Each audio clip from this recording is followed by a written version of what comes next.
안녕하세요. 저는 남편과 사별하고 신발 장사로 한평생 살아온 60대 여자입니다. 신발 도매상들이 모여있는 동대문 신발 골목에서 제 가게를 운영한 지 30년이 넘었죠.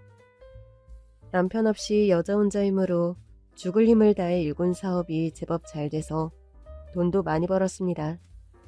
서울 한복판에 있는 노른자 땅에 4층짜리 건물도 하나 올렸죠. 제 속사정을 모르시는 분들은 저를 보고 돈 걱정 없이 편안하게 노후를 보낼 수 있어 좋겠다고 많이들 부러워하시는데요. 사실 저는 돈이 아무리 많아도 아무런 기쁨도 보람도 없는 사람입니다. 억만금을 줘도 안 아까울 제 아들을 하늘로 먼저 떠나보냈기 때문이죠.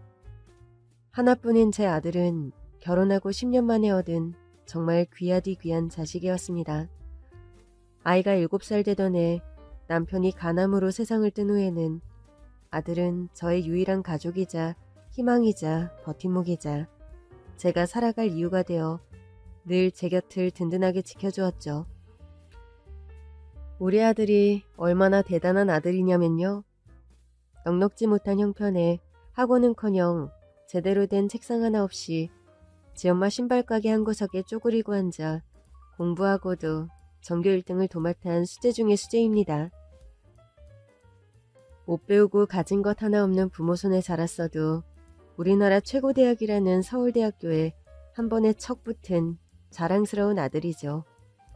근데요, 우리 아들이 그냥 머리만 똑똑한 애였으면 이렇게 자랑을 늘어놓지도 않았을 겁니다. 우리 애는 머리가 좋은 것뿐만 아니라 마음까지도 착했어요. 억척스러운 엄마 밑에서 어떻게 그렇게 심성고운 아이가 태어났는지 이제껏 단 한 번도 제 말을 거스르거나 고집을 부린 적도 없었어요. 근데 그런 아들이 엄마보다 먼저 세상을 떠나고 만 거죠. 모든 건 그 여자애 때문이었어요. 착한 내 아들을 홀려서 죽음에까지 이르게 한 내 아들의 여자친구 말입니다. 그 여자애는 처음부터 마음에 들지 않았어요. 아들을 만나려고 아들이 아르바이트하는 카페를 찾아갔다가 그 애를 처음 만나게 되었는데요. 처음부터 당돌하고 대바라지기가 한이 없더라고요. 아들, 엄마 왔어. 여기까지 뭐하러 오셨어요? 너 걱정돼서 왔지. 공부할 시간도 부족할 텐데 뭐하러 이런 아르바이트를 해? 사회 경험 쌓는 것도 좋지만 공부가 우선이지. 요즘 엄마도 돈 잘 벌어.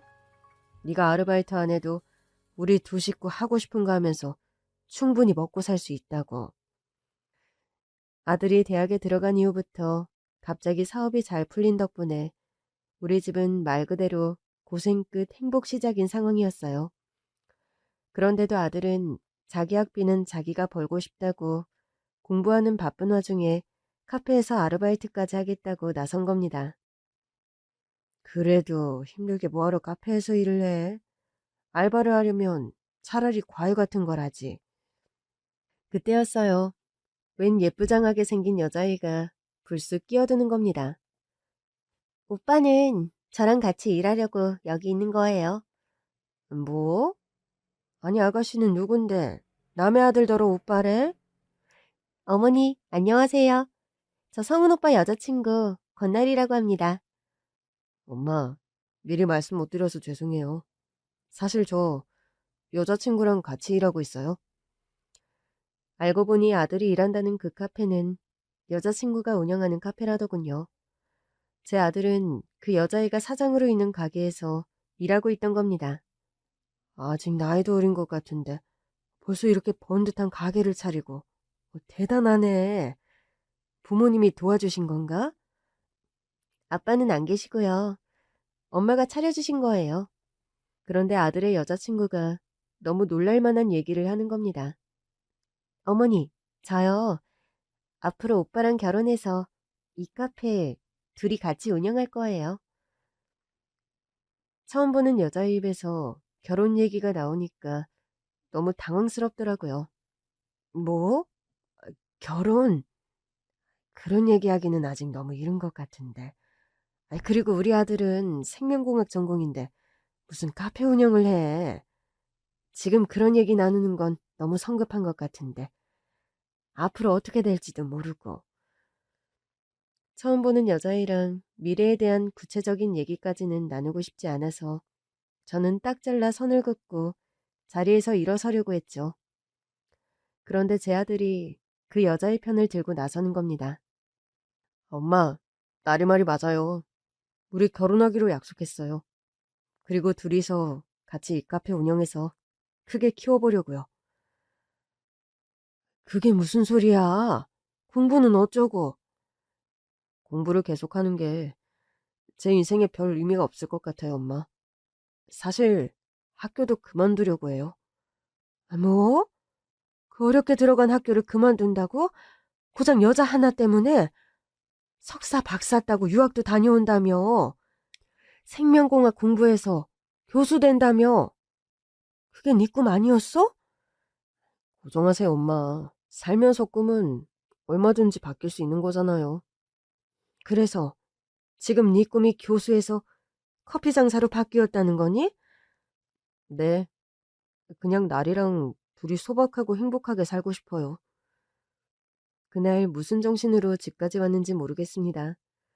쳐다보기도 아까운 귀한 내 아들이 고장 여자애한테 홀려서 공부고 뭐고 다 때려치우겠다고 하니 지금까지 살아온 인생 자체가 통째로 무너져 내리는 것처럼 허무하고 비통한 심정이더군요. 누구보다 믿었던 내 아들이 이렇게 어리석은 선택을 할 줄은 꿈에도 생각을 못했습니다. 저는 그날로 식음을 전폐하고 드러누웠죠. 처음으로 가게도 며칠 문을 닫았어요. 제가 못 일어나고 있으니까 아들이 걱정이 됐는지 와서 들여다보더군요. 엄마, 괜찮으세요? 내가 지금 괜찮게 생겼니? 하나뿐인 아들이 서울대를 때려치우고 카페에서 커피나 타면서 살겠다고 하는데. 성훈아, 다시 잘 생각해봐. 너 정말 어리석은 판단을 하고 있는 거야. 나중에 후회할 거다. 사랑, 지금은 젊은 혈기에 영원할 것 같아도 그것처럼 짧고 허망한 감정도 없다. 엄마, 저는 앞만 보면서 달리는 삶에 지쳤어요. 공부하고 경쟁하고 평가받고 대학 가고 대학원 가고 석사 박사 따고 교수 되면 그 다음은요? 그거 다 하고 나면 행복해지나요? 아들의 절규에 가까운 얘기에 저는 아무 대답도 할 수 없었습니다. 말은 안 했지만 그동안 부모 도움 없이 혼자서 공부하느라 많이 힘들었던 모양이더군요. 엄마, 전 그냥 사랑하는 사람이랑 저만의 행복을 찾고 싶은 거예요. 저 이날 이때껏 단 한 번도 엄마 뜻 거역한 적 없어요. 그러니까 이번만큼은 제 뜻대로 하게 해주세요. 제 인생이잖아요. 아들이 이렇게까지 이야기하는데 더 이상 반대를 할 수도 없더군요. 자식이 행복해지고 싶다는데 그 행복을 막을 부모는 없을 테니까요. 이래서 자식 이기는 부모는 없다고 하는가 봅니다. 그냥 아들 뜻대로 해줄까 하며 슬며시 마음이 풀어지려던 그때 저는 제 두 귀를 의심하는 소리를 듣고 말았습니다. 너무 놀라서 아들한테 몇 번을 되물었었죠. 뭐, 뭐라고? 지금 뭐라고 했어? 아, 제 사주 말이에요. 제 사주는 공부 많이 하면 안 되는 사주래요. 태어나서 지금까지 한 일이라곤 공부밖에 없는데. 정말 웃기죠? 누가 그런 말도 안 되는 소리를 해? 여자친구 어머니가요. 사실은 여자친구 어머니가 무속인이세요. 뭐, 뭐라고? 무속인이라면 무당이라는 얘기야?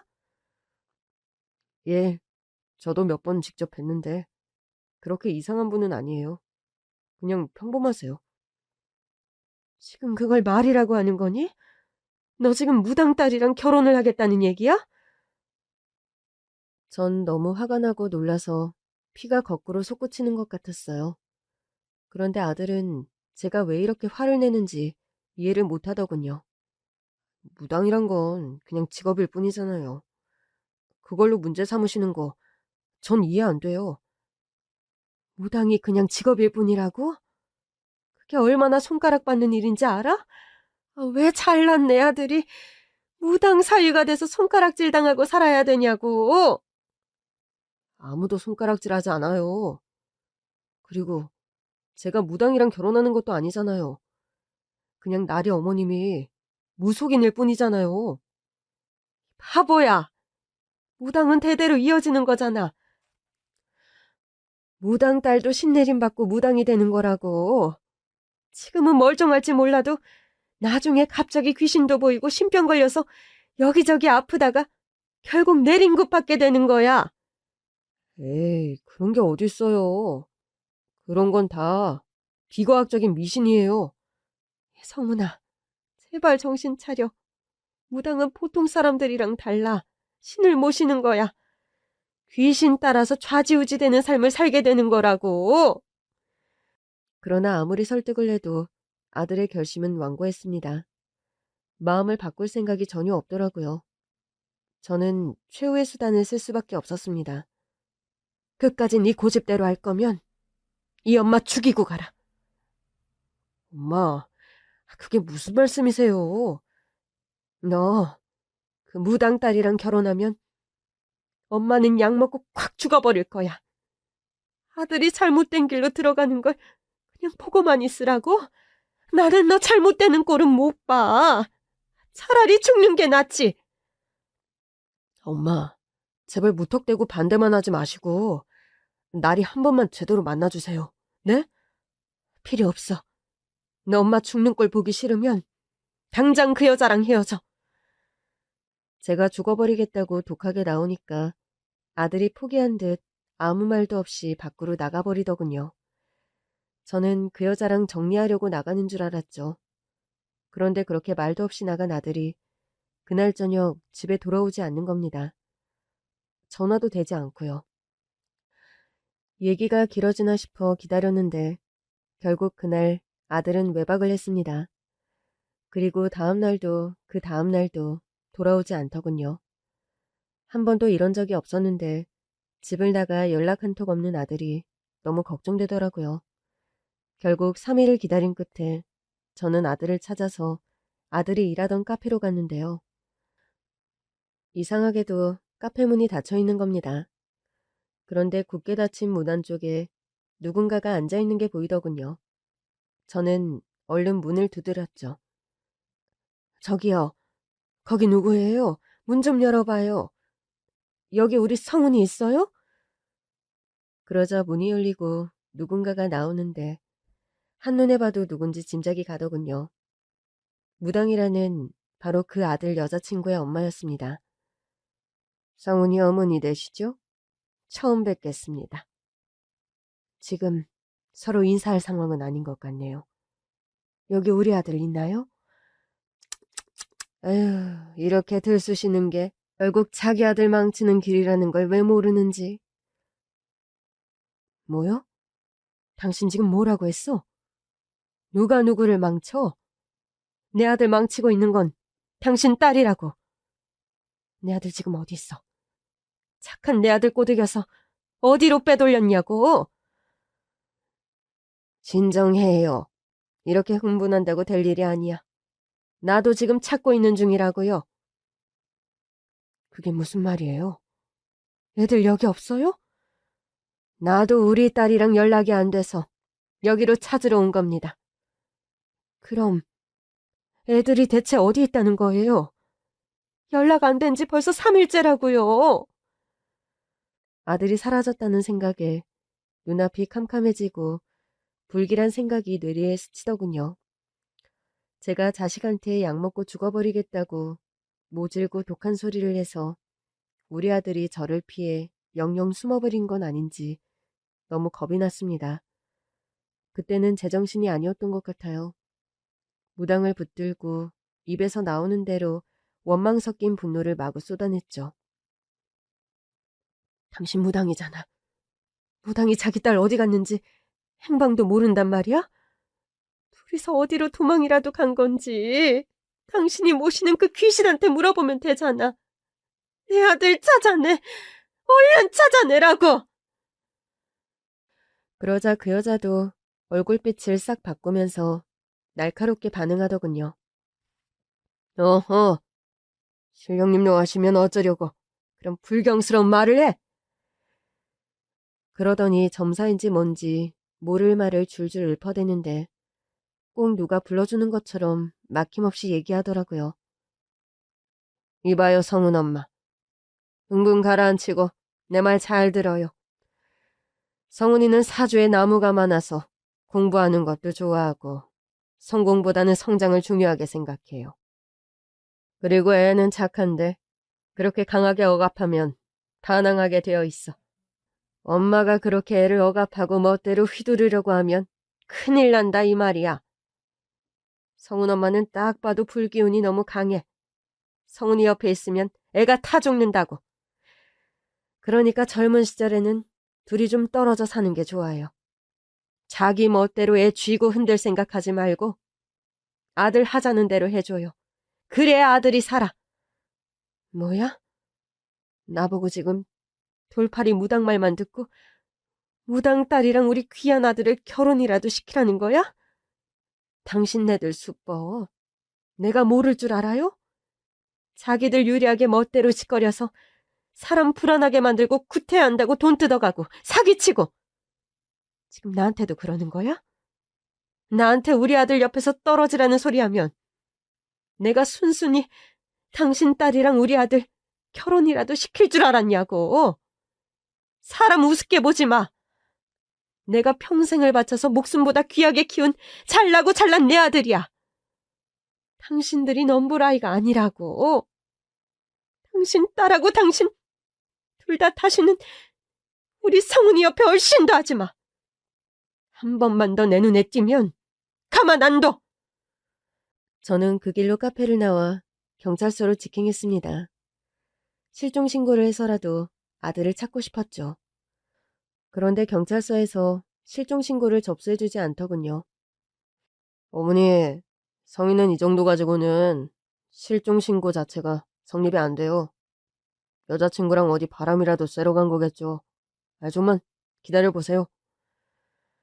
아니에요, 형사님. 우리 아들은 절대 그럴 리가 없어요. 연락 끊긴 지 벌써 3일째라니까요. 에이, 고작 3일 갖고 뭘 그러세요. 여자친구랑 같이 없어졌다면서요. 댁에 가서 기다리시면 곧 연락 올 겁니다. 경찰은 저를 걱정 많은 노인네쯤으로 취급하고는 집으로 돌려보내더군요. 이제 제가 할 수 있는 건 없었습니다. 그저 아들이 마음을 돌리고 다시 집으로 돌아오기를 기다릴 수밖에 없었죠. 그런데 제가 경찰서를 찾아간 지 일주일 후, 정확히 아들이 집을 나간 지 열흘 후에 경찰서로부터 연락이 왔습니다. 저 박송우 씨 댁이죠? 아, 네, 맞는데요. 우리 아들 찾았나요?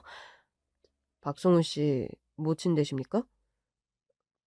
네, 제가 성은이 엄마예요. 우리 아들 어디 있어요? 아, 이거 참. 이런 소식 전해드리게 돼서 너무 유감입니다. 아무래도 아드님이 사망한 것 같습니다. 네? 뭐라고요? 사망한 것 같다니 그게 무슨 소리예요? 아드님 유서가 발견됐어요. 같이 가서 유서랑 유품 확인 좀 해주시죠. 저는 미친 사람처럼 아들의 유서가 발견되었다는 곳으로 달려갔습니다. 경찰이 말해준 위치는 서울에서 그리 멀리 떨어지지 않은 조그마한 시골 마을의 강가였어요. 폴리스 라인을 뚫고 들어간 사건 현장에서 저는 너무도 슬픈 장면과 마주하고 말았습니다. 강가에 여자 신발 한 켤레와 남자 신발 한 켤레가 나란히 놓여 있더라고요.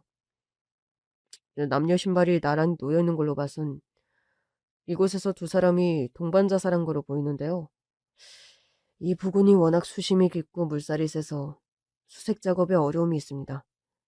저희들이 잠수부를 동원해서 시신을 찾고 있는데 보이지가 않아요. 이미 바닥까지 떠내려간 거로 추측이 됩니다. 어떠세요? 신발은 아드님께 맞나요? 알아보시겠어요? 경찰이 보여준 남자 신발은 틀림없는 아들의 것이었어요. 제가 팔던 우리 가게의 신발이니 제가 누구보다 잘 알았죠. 한창 멋부릴 나이에 유행하는 비싼 신발들을 신고 싶었을 텐데 착한 아들은 늘 지 엄마 가게에서 파는 시장표 신발만 신었거든요. 엄마가 신발 장사해서 너무 좋다. 나는 신발 하나는 실컷 신을 수 있잖아. 싸구려 신발 하나에도 행복해하던 아들의 모습이 떠올라 견딜 수가 없었습니다. 전 아들의 신발을 끌어안고 그 자리에서 오열하고 말았죠. 신발은 실컷 신을 수 있어서 좋다더니 신발만 벗어놓고 어딜 간 거니? 그거 하나 덜렁 남겨놓고 가면 이제 엄마는 어떻게 살라고? 왜 이렇게 무서운 선택을 해, 이 무정한 놈아? 이렇게 갈 줄 알았으면 너 하자는 대로 할걸. 무당이든 귀신이든 결혼 반대하지 말고 허락해 줄걸. 이게 다 나 때문이야. 엄마가 미안하다. 아유, 정말 미안해. 전 그렇게 허무하게 아들을 떠나보내고 말았습니다. 시신도 찾지 못해 생전에 아들이 즐겨 입던 옷과 대학교 전공서적 몇 개를 가지고 시신 없는 장례식을 치러야 했죠. 유서는 읽어볼 엄두도 나지 않아서 장례를 치르고 한참 후에야 겨우 읽어볼 수 있었는데요. 유서에는 엄마께 큰 상처를 드려서 죄송하다. 그래도 여자친구와 헤어질 수는 없어 저 세상으로 함께 떠난다. 너무 슬퍼하지 말고 자신의 몫까지 남은 인생 행복하게 사셨으면 좋겠다. 나중에 꼭 다시 만나자고 쓰여있더군요. 유서를 읽으면서 몇 번을 까무러쳤는지 모릅니다. 흔히들 자식 잃은 슬픔을 창자가 끊어지는 아픔에 비유하잖아요. 그 고통은 정말 당해보기 전에는 절대 알 수 없는 온몸이 갈갈이 찢기는 고통 그 자체였습니다. 아들은 유서에서 자신의 몫까지 행복하게 살아달라고 했지만 저는 이미 살아도 산 목숨이 아니었고 지옥에 떨어져 끝없이 고통스러운 형벌을 받는 망자처럼 하루하루를 죽지 못해 살았습니다. 그래도 사람이 죽으라는 법은 없는지 이 끔찍한 고통 속에서 저를 다독이고 일으켜준 고마운 사람들이 있었는데요. 그건 바로 저의 아랫동서와 동서의 아들인 조카였죠. 성훈이가 그렇게 허망하게 세상을 떠나고 남편 자식을 전부 앞세운 박복한 제 곁에 남은 유일한 가족이 바로 동서와 조카였어요. 저와는 피 한 방울 안 섞인 관계지만 장례식장에도 제일 먼저 달려와 줬습니다. 형님, 아우 우리 형님 불쌍해서 어쩌나. 아니 이 집안 남자들은 왜 이렇게 명줄이 짧대요? 아주버님 가셨지, 우리 남편도 갔지. 장손인 성훈이마저 이렇게 허망하게 가다니. 이제 남은 건 우리 아들 하나네. 아니, 성훈이 걔는 어떻게 이렇게 생목숨을 끊어? 혼자 남은 엄마는 어떻게 살라고? 어려서부터 형님이 자식 자랑을 그렇게 하더니 이게 다 귀신이 시샘을 해서 이렇게 된 거라고요. 어우, 듣기 싫어. 내 앞에서 귀신이니 뭐니 그런 얘기는 앞으로 입 밖으로 꺼내지도 마. 아유, 맞다. 성훈이가 누구 때문에 이렇게 됐는데 이게 다 무당 딸 때문인데. 아유, 내 입 방정 맞은 입 좀 보라니까요. 그나저나 성훈이 얘는 서울대생이 왜 그렇게 바보 같은 짓을 저질렀대요. 아주 헛똑똑이라니까. 실속은 우리 아들이 더 있었네. 누가 헛똑똑이야? 아유, 내 잘난 아들. 아유, 내 불쌍한 아들. 형님, 모질게 떠난 성훈이는 있고 이제 우리 성철이 의지하면서 사세요. 서울대 들어간 잘난 자식이 다 무슨 소용이야. 축구 없는데. 품어내 자식이 최고지. 안 그래요? 성철아, 너 큰어머니 똑바로 모셔. 이제 큰엄마한테는 너밖에 없어. 알겠지? 걱정 마세요, 엄마. 엄마랑 큰어머니 두 분 다 제 엄마다 생각하고 제가 잘할게요. 큰어머니, 너무 슬퍼하지 마세요. 그렇게 아들을 잃고 10년의 세월이 흘렀습니다. 10년 동안 다른 건 못해도 아들을 기억하기 위해서 성훈이 제사는 꼬박꼬박 지내왔는데요. 그때도 동서는 한 번을 빠지지 않고 와서 도와주더군요. 말은 좀 밉살맞게 해도 지난 10년간 혼자 남은 제 곁을 지켜준 한결같이 고마운 사람이었죠. 특히 우리 아들 10주기에는 웬일로 조카 성철이까지 와주어서 제가 한결 덜 외로웠어요. 큰어머니 잘 지내셨어요? 성철이 오랜만이다. 성훈이 10주기라고 왔구나? 고맙다. 너무 고마워. 아유 형님, 요즘 세상에는 부모 제사도 다들 안 지낸다고 하던데 우리도 이제 자식 제사 그만 지냅시다. 뭐? 그러다 우리 성훈이 배고프면 어떡해. 1년에 한 번 내 아들 배 굶지 말라고 밥 한 끼 차려주는 건데 그것도 못하게 해? 아니 뭐 원래 죽은 자식 제사는 안 지내는 거라고 하잖아요. 제사 지내는데 무슨 법칙이 있어? 나 하고 싶은 대로 하면 그게 법칙이지. 안 그래? 하여간 아유, 우리 형님 못 말린다니까. 근데요. 이제 세월이 10년이나 지났으니까 하는 말인데 그때 그 무당 말이에요. 성훈이 여자친구 엄마라는 사람. 그 여자 얘기는 또 왜 꺼내? 그 여자가 용하기는 용했어. 안 그래요? 따지고 보면 그 여자 말이 다 맞았잖아. 형님이랑 성훈이랑 떨어져 있어야지. 같이 붙어 있으면 성훈이 죽는다고 그랬다면서요? 맞긴 뭘 맞아? 부모 자식 간에 천륜을 끊어놓으려고 수작질 부린 거지. 처음부터 우리 성훈이하고는 마주치지도 말았어야 될 악연이라고. 아니 그래도요. 난 자꾸 그 무당이라도 찾아가서 물어보고 싶어요. 형님 살릴 방도가 있는지 없는지. 나 살릴 방도를 왜 무당한테 가서 물어봐? 병원에 가서 의사한테 물어야지. 사실 저는 10년 동안 아들 잃은 슬픔을 삭히느라 그런 건지 몸에 병이 들고 말았습니다. 위암 3기라고 하더군요. 작년에 암덩어리를 제거하는 수술을 하고 항암 치료까지 했는데 혹시 다른 곳에 전이 될까봐 마음을 놓을 수 없는 상태였죠.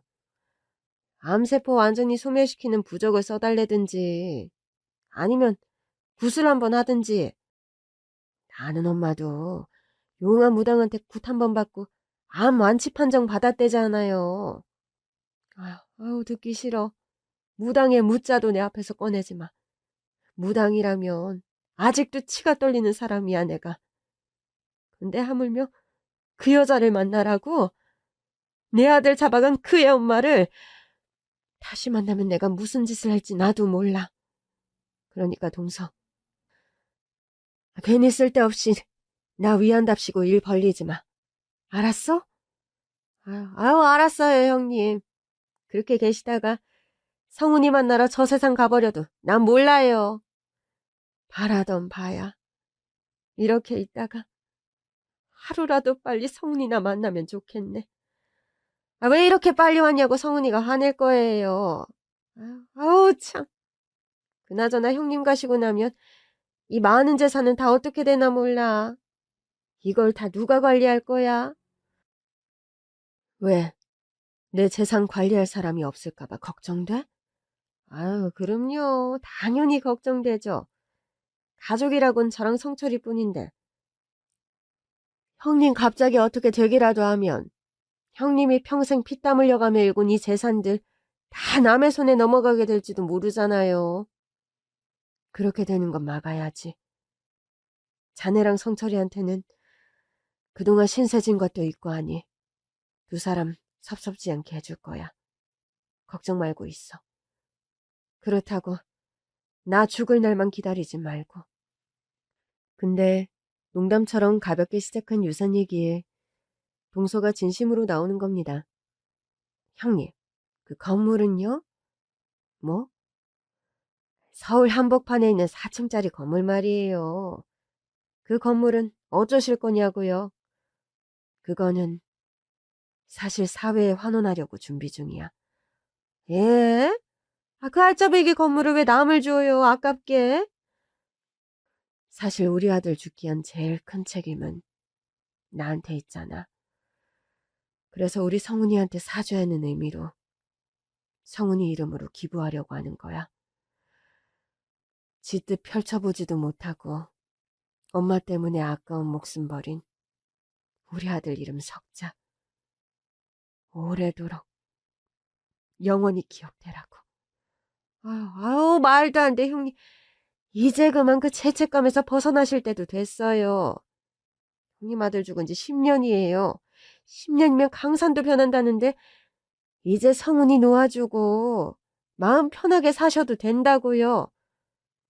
자식을 죽게 한 어미가 어떻게 편하게 살기를 바라겠어? 그건 어불성설이지. 그런데 동서가 갑자기 성철이에게 뭘 달라고 하는 겁니다. 아예 성철아, 우리 준비해온 거 있지? 그거 꺼내봐라.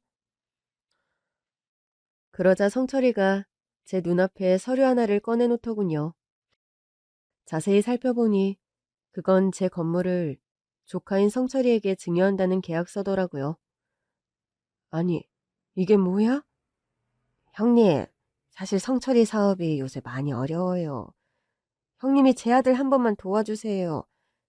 그 건물 저희한테 주시면 우리 성철이가 성은이 대신 아주 좋은 곳에 유용하게 쓸게요. 예? 아니 갑자기 이렇게 서류까지 준비해와서 뭐 하자는 거야? 둘이서 아주 작정을 했구만.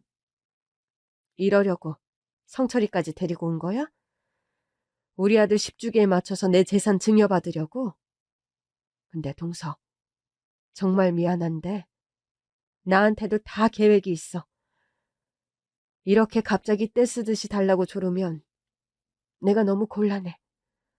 형님도 알다시피 인생이 어디 계획대로 되나요? 그렇게 손 놓고 있다가 형님 갑자기 돌아가시기라도 하면 물려줄 자식도 없는데 어쩌시려고요? 형님이 신발 팔아 피땀으로 세운 건물이 남의 손에 넘어가야 속이 시원하시겠어요? 그리고 그동안 성철이가 성훈이 대신에 형님 자식 노릇하느라 애 많이 썼잖아요. 성철이가 성훈이 대신인데 어차피 상속해줄 건물 돌아가시기 전에 미리 땡겨서 준다 생각하고 저희 주세요. 예? 솔직히 동서가 지난 10년간 성훈이 제사 때마다 와서 도와준 거 그게 고마워서 현금화되어 있는 재산 일부를 챙겨주려고 생각은 하고 있었지만 하나뿐인 제 건물을 줄 생각은 꿈에도 없었어요. 성철이도 자식 노릇하려고 했다지만 명절 때 몇 번 와서 저한테 용돈 얻어간 게 전부입니다. 저 암 수술했을 때도 들여다보지 않았어요. 그런데 수십억 하는 건물을 통째로 달라니요. 그건 안 될 말이었어요. 근데도 동서가 계속 건물을 증여해달라고 막무가내로 졸라대는 바람에 정말 몹시 난처했습니다.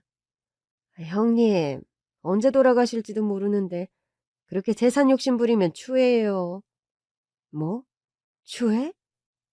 추하다고? 자네 어떻게 나한테 그런 소리를 해? 그러니까 고집 그만 부리시고 여기다 사인해 주세요. 남한테도 주신다면서 저랑 성철이 주는 게 그렇게 아까우세요? 성훈이 이름으로 기부하고 싶어서 그래요? 그럼 저희가 아예 건물 이름을 성훈이 이름으로 바꿀게요. 성훈빌딩. 어때요?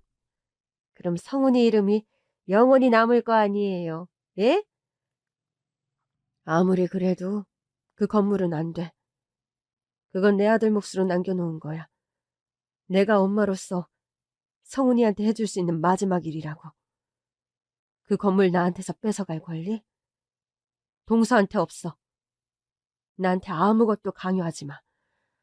형님, 우리가 피 한 방울 섞이진 않았지만 저는 형님을 진짜 가족이라고 생각하고 대했는데 형님은 정말 가족끼리 너무하시는 거 아니에요? 우리 성철이가 큰어머니 하면서 형님을 얼마나 따랐냐고요. 저는 너무 기가 막혔습니다.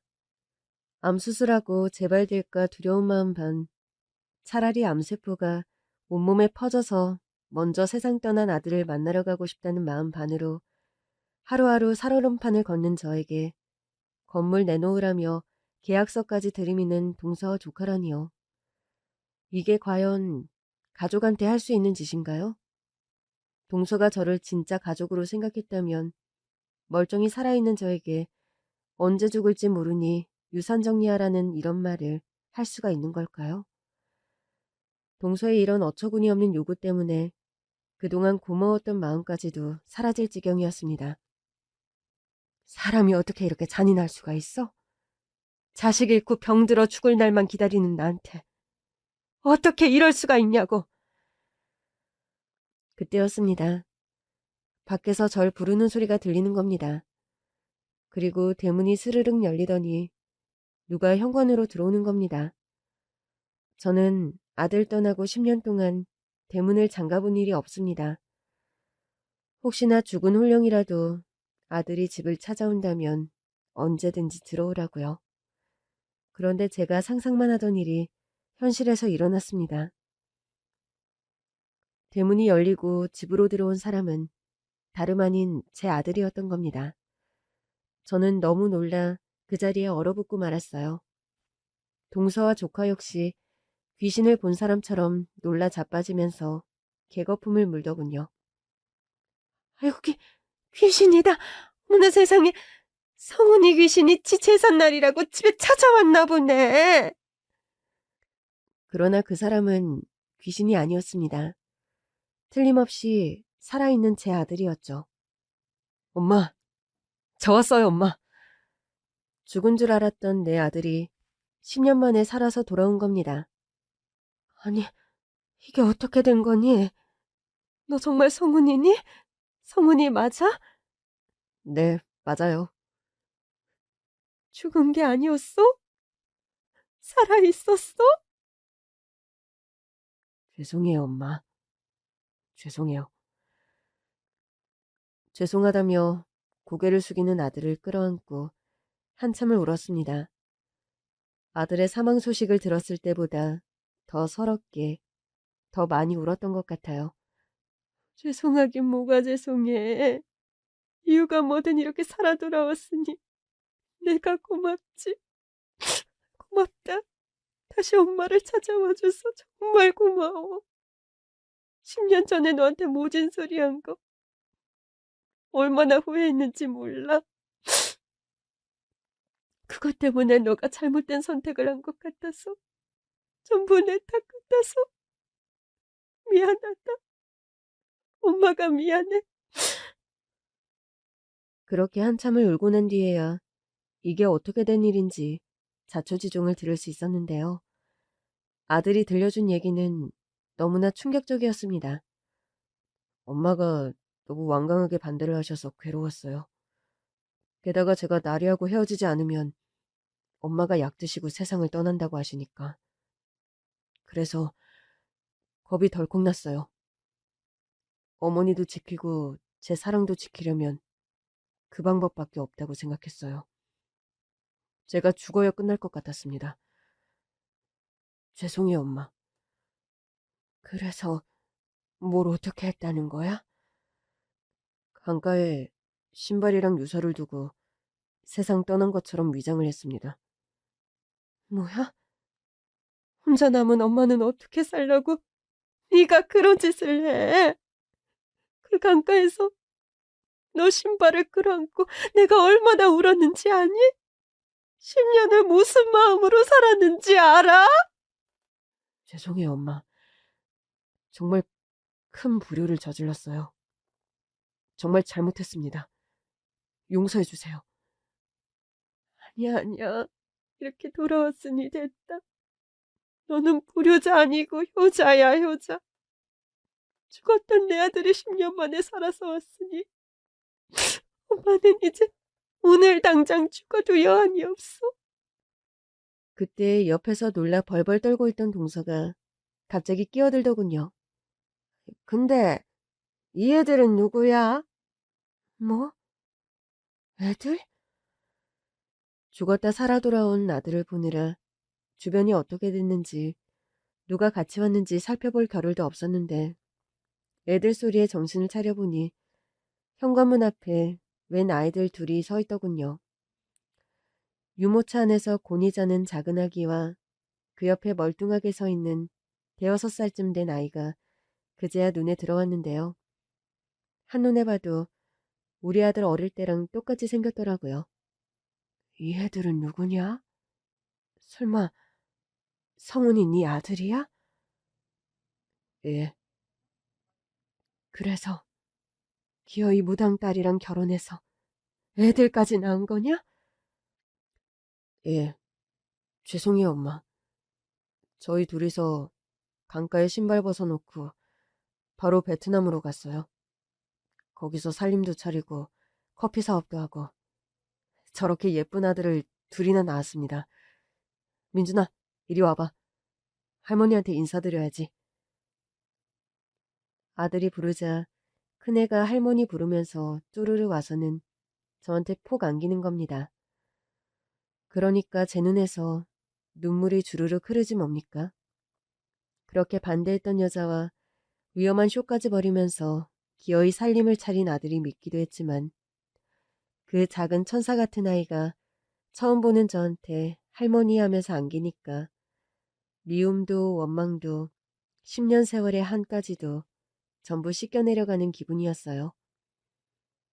큰애는 6살이고 작은 애는 이제 100일 지났어요. 예쁘다.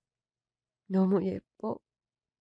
아들이 돌아온 것도 감사해야 할 일인데 이렇게 예쁜 손자까지 갑자기 생기다니 너무 고마운 일이야. 타국에서 아이들 낳고 키우느라 고생이 많았겠네. 성훈아, 엄마는 너무 후회가 된다. 뭐가요, 엄마?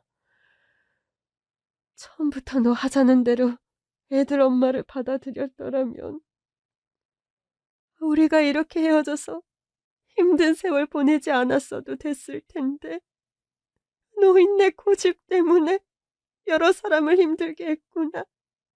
미안해. 엄마 용서해 주겠니? 그럼요, 엄마. 엄마도 저 용서해 주셨잖아요. 우리 이제 과거는 다 덮고 서로 용서하고 이해하면서 잘 살아봐요. 그래, 그러자. 근데 애들 엄마한테도 정식으로 사과를 하고 다시 시작하고 싶어.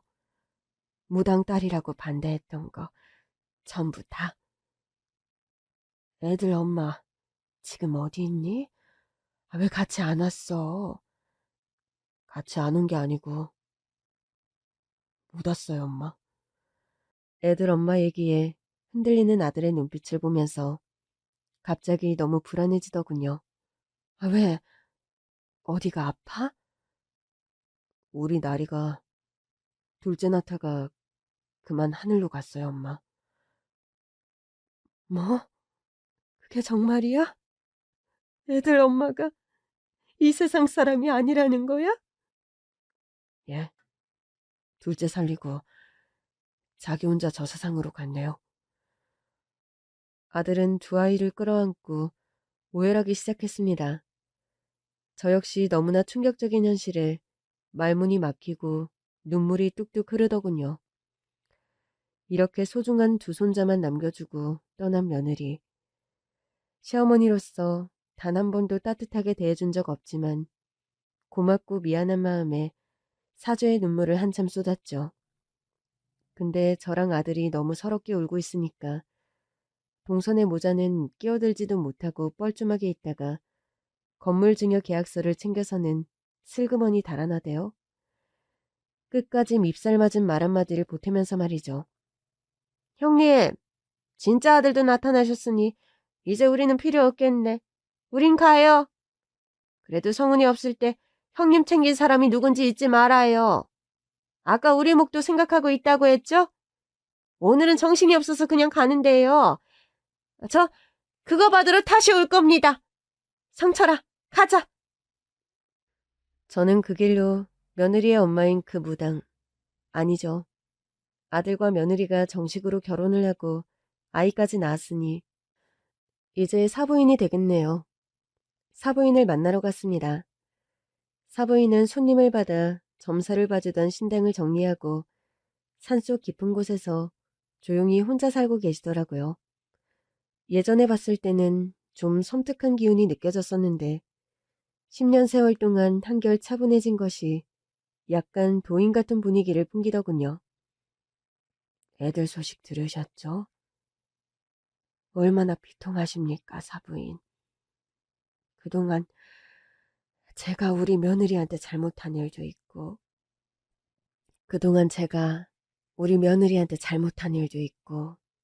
사부인께 결례를 범한 일도 있어서 용서를 빌고 싶어서 이렇게 왔습니다. 10년 전에 이미 죽은 거로 생각하고 있던 아이예요. 10년 동안 이 산속에서 딸아이를 위해서 치성을 드렸는데 결국 그렇게 간 걸 보면 이게 다 자기 팔자였구나 싶어요. 무당이란 사람이 자기 딸 팔자를 몰랐던 거죠. 그게 어디 사부인 잘못이겠어요? 자책하지 마세요. 전부 다 제 잘못입니다. 제가 처음에 아이들을 반대해서 모든 일이 다 이렇게 틀어지고 만 거예요. 죄송합니다. 사부인은 잘못한 거 없으세요. 무당사돈거려하고 피하는 거야 제가 제일 잘 알죠. 왜 모르겠습니까? 다 이해합니다. 그리고 사부인이 그때 아이들 결혼을 반대해서 아드님이랑 사부인이랑 전부 사신 겁니다. 예? 그게 무슨 말씀이신지. 제가 예전에 처음 만났을 때 한 얘기 기억하시나요? 글쎄요. 세월이 하도 많이 지나고 그동안 큰일을 많이 겪은 터라 기억이 가물가물합니다만. 무슨 말씀을 하셨었죠? 두 분 기운이 안 맞아서 좀 떨어져 살아야 좋다고 한 얘기요. 그러고 보니 기억이 나더군요. 아들 사주에 나무가 많은데 제가 불의 기운이 너무 강해서 아들이 타죽을 형국이라 서로 좀 떨어져 있는 게 좋겠다고 말했었거든요. 사부인이 10년 동안 힘든 일을 겪으시면서 훨훨 타오르던 불의 기운이 은은하고 따사로운 기운으로 바뀌었어요. 이제 두 분 함께 사시면서 서로 조화가 잘 돼서 좋은 일만 가득할 겁니다. 제가 신점도 잘 보지만 사주풀이도 잘하거든요. 제 말 믿으셔도 돼요. 모든 일이 이렇게 풀리려고 그랬나 봅니다. 우리 아이는 자기 팔자대로 간 거니 마음 아파하거나 죄책감 가지실 필요 전혀 없어요. 그리고 사부인은 정말 놀라운 사실 하나를 더 털어놓더군요. 사실 따지고 보면 일이 이렇게 된 건 전부 다 제 잘못이거든요. 예? 그게 무슨 말씀인지. 제 딸 나리 말입니다. 사실 제 핏줄이 아니에요. 예? 그럼 장모님이 나리 친어머니가 아니란 말씀이세요? 그래, 그렇게 중요한 사실을 숨겨서 자네한테도 많이 미안하네. 나리는 사실 아주 어릴 때 우리 집 앞에 버려진 업둥이였어. 누가 무당집 앞에 아기를 버리고 갔더라고. 업둥이 내치면 복을 내치는 거라고 하잖아.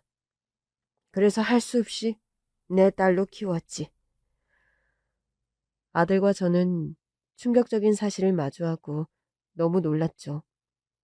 제가 며느리를 반대했던 가장 큰 이유가 무속인 집안의 핏줄이라는 사실 때문이었는데 사실은 그 집 자식이 아니었다니. 이렇게 허망하고도 가슴 아픈 일이 어디 있겠어요? 아니 그럼 진작에 말씀을 해주시지. 그때 그 사실만 알았더라면 제가 둘 사이를 반대하는 일도 없었을 거고 따님도 타지에서 외롭게 세상 떠나는 일은 없었을 거 아닙니까? 저도 그때는 속이 좀 꼬여 있었어요. 무속인 딸이라고 덮어놓고 반대를 하시니 왠지 더 진실을 밝히기 싫더라고요. 게다가 저를 친엄마로 철석같이 믿고 있는 나리한테 상처 주고 싶지는 않았어요. 버려진 아이라고 하면 충격받을까봐 계속 숨겨왔었거든요. 여러 가지 상황들이 꼬이고 꼬여서 도달한 오늘의 현실이 너무 혼란스러웠고 과거의 모든 순간이 후회되더군요. 정말 이 모든 게 신의 장난이라고밖에는 설명되지 않더라고요. 사부인은 제 속마음을 읽기라도 한 것처럼 절 위로하더군요. 인간의 머리로는 설명할 수도 이해할 수도 없는 게 신의 뜻이에요. 사부인은 그저 돌아가셔서 아들이랑 손자랑 행복하게 잘 사시면 됩니다. 손자들은 저랑은 아무런 관련이 없으니까 신내림 같은 건 걱정 안 하셔도 되고요. 우리 인연은 여기까지예요. 사부인, 모든 과거는 다 잊으시고 잘 사세요. 박서방도 가서 어머니 잘 모시고 애들 잘 키우면서 씩씩하게 살아. 우리 나리는 싹 잊어도 돼. 엇나간 인연에 미련 두지 말고. 우리 나리 위해서는 내가 열심히 기도할 테니까. 두 분은 각자 주어진 인생을 열심히 살아나가시면 됩니다. 사부인과의 만남은 거기까지였어요. 들리는 얘기에 의하면 여전히 산속에서 신에게 기도하며 사는 삶을 살고 있다고 하더군요. 아들과 저는 과거를 딛고 앞으로 나아가기로 했습니다. 슬픔에 빠져 있기에는 엄마 잃은 두 아이들이 너무 가여웠거든요. 엄마의 빈자리가 느껴지지 않도록 최대한 사랑을 주려고 노력했습니다. 더욱이 이제 막 100일이 지난 막내는 한창 손이 많이 갈 시기라 멍하니 손을 놓고 있을 수도 없더라고요. 저는 아이들이 좀 더 좋은 환경에서 자랄 수 있도록 제 건물 꼭대기에 살림집을 새로 마련했어요. 그곳에서 우리 네 식구가 새로운 삶을 시작하게 됐죠. 아들은 제가 암 수술을 해서 재발 위험이 있다는 걸 알고 그날로 극진히 저를 돌보기 시작했어요. 암에 좋다는 건강식도 직접 챙기고 함께 운동도 하고 병원에 정기검진을 하러 가는 날에는 꼭 함께 가줍니다. 하늘이 도와주신 건지 아들의 극진한 간호 덕에 암은 더 이상 재발하지 않고 있어요. 이대로 유지만 잘하면 완치 판정을 받을 날도 멀지 않았다고 하니 얼마나 기쁜지 몰라요. 위암에 걸려 아들 따라갈 생각만 하며 산송장처럼 살던 제가 이제는 아들 손자와 함께 미래를 꿈꿀 수 있게 되었다는 사실 하나만으로도 너무나 감사할 일입니다. 아들하고는 가끔 며느리 이야기를 해요. 아들이 솔직한 심정을 얘기해 주더군요. 엄마, 나는 나리가 자기가 입양하였다는 사실 모르고 간 게 차라리 잘 됐다 싶어요. 그건 또 무슨 소리야? 무속인 집안 핏줄이 아닌 것만 알았어도 내가 그때 그렇게 반대하지는 않았을 텐데. 그래도 나리는 장모님을 정말 많이 사랑했거든요. 친딸이 아니란 걸 알았으면 아마 상처받았을 거예요. 그랬니? 네. 사랑 많이 받고 자란 정말 밝고 예쁜 사람이었어요. 아이들도 정말 사랑으로 잘 키웠고요. 나리하고 같이 산 10년 세월 동안 엄마께는 죄송하지만 정말로 행복했어요. 네가 행복했다니 정말 다행이다. 이제 그 행복을 쭉 이어갈 수 있게 애들만 바라보면서 살자. 저 아이들이 정말 행복해질 수 있게 잘 키워야 해. 그게 내가 며느리한테 사죄하는 길인 것 같아. 그래요, 엄마. 우리 민준이랑 민서 잘 부탁해요. 엄마가 아이들 사랑해주면 애들 엄마도 하늘에서 고마워할 거예요. 사실 10년 동안 나리가 엄마한테 많이 죄송해했어요. 항상 찾아가서 용서빌 날만 기다리다가 잘못된 거예요. 그랬구나. 그래. 너희들도 마음이 많이 무거웠겠지.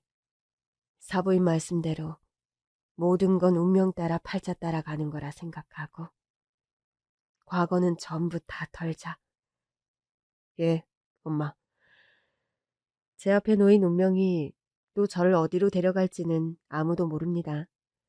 사람의 팔자는 오직 신만이 아시는 거겠죠. 우리는 그저 주어진 운명에 따라서 순리에 맞게 하루하루 성실히 살아가면 그만이라는 생각이 듭니다.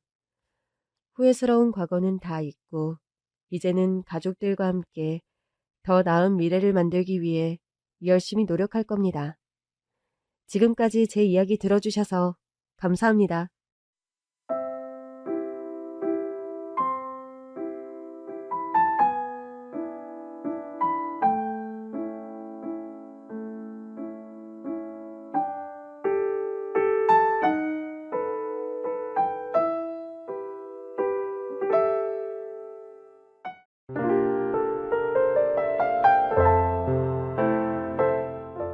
안녕하세요.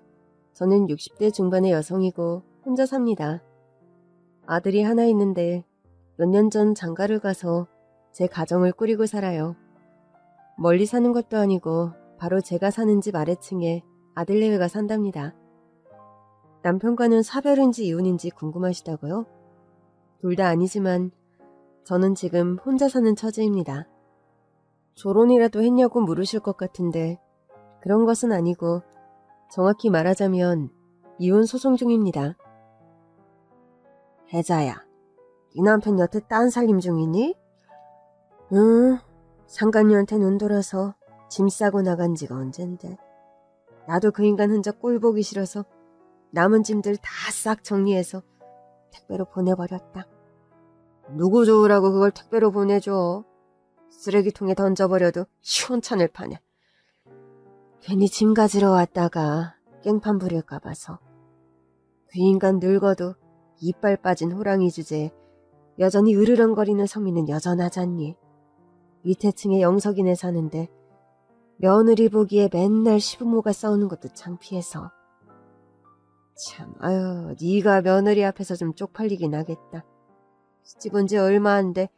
네 남편 그러고 나갔지? 상견례할 때부터 이미 조짐은 있었어. 어찌 보면 내가 그때 딴짓하는 거 알아보고 어떻게 술을 냈어야 했는데 영석이 장가 보낸다고 신경 쓰는 바람에 아유, 바람나 집 나가는 걸 무슨 수로 단돌이 하니. 평생 넌 정말 할 만큼 했고 참을 만큼 참았어. 그러게 말이다. 그나마 영석이 장가 보낸 다음 터진 일이라 다행이라 해야 하나. 그래도 얼마나 사돈 땡 눈치 보이는데 개망나니 집안이라 욕할까 봐서. 너희 며느리 부모님 안 계시다 하지 않았니? 친정아버지도 고등학교 때 돌아가시고 혼자긴 한데 친엄마 같은 고모가 계시잖니. 그댁 어른들 우리 며느리 여전히 딸처럼 여기고 신경을 얼마나 쓰는데. 하긴 너희 며느리 집안이 엄연한 교육자 집안이라던데. 네가 며느리 눈치가 좀 보이긴 하겠다 얘. 그러게 말이다. 그래도 싫은 내색도 없고 타박하는 내색도 없는 애야. 같은 여자로서 날 가엾게 여긴다면서 얼마나 잘하는지 모른다. 아, 전에도 너네 집에서 보니까 아주 그냥 딸처럼 너한테 살갑게 굴더구나. 우리 며느리는 시댁에만 오면 얼굴이 북쪽의 소나기가 돼서 완전 우거지 상인데. 우리 며느리는 안 그래. 자기한테 시댁은 제2의 친정이나 마찬가지라면서 나한테 엄청 잘한다. 주말마다 나랑 목욕탕도 같이 가는걸. 아유, 복도 많은 기집애. 너나 질투하라고 하는 말이니? 남편 복도 없는데 며느리 복이라도 있어야 할 거 아니니. 며느리가 이혼 전문 변호사까지 대신 알아봐줘서 난 요즘 크게 신경 안 쓰고 이혼 준비 중이다. 세상에, 아유 참. 며느리가 그걸 다 알아봤어? 너희 며느리도 대단하다. 오지랖이야 아님 정의감이야? 둘 다지 뭐. 우리 며느리가 나랑 성정이 비슷해. 불이나 되도 않는 경우를 보면 못 참고 넘어가는 화통한 성미거든. 네 남편하는 꼬락서니까 그럴 만도 하지 뭐. 암튼 이왕 갈라서는 거 네 권리 단단히 챙겨받고 갈라서라.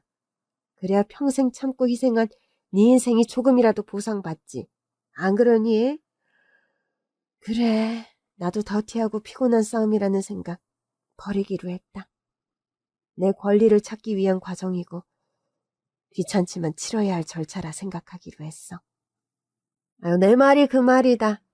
너 위자료도 왕창 받아내고 재산분할도 너 억울 안 하게 다 받아내야 해. 개구리 올챙이적 생각 못하고 조강지쳐 버린 놈들은 잃는 게 크다는 걸 알아야 한다고. 네가 대신 화를 내줘서 내 속이 다 풀리는구나.